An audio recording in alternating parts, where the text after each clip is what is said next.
Значит, вот такая у нас система. Что мы сделали? Мы поставили такое минимальное поддувало, подняли наряд и поставили каминную дверь.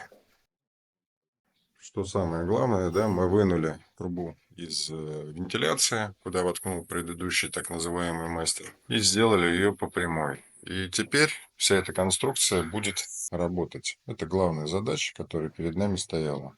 То есть, по сути, без этих переделок, все, что здесь было, это была просто груда бесполезного кирпича, которая занимала только место. Сейчас эта конструкция стала рабочей. Это та самая задача, которую перед нами поставил заказчик. Красоту, они уже сказали, будут наводить своими силами. Обращайтесь, ставьте лайки. Ждем ваших звонков и заказов. Всего вам доброго.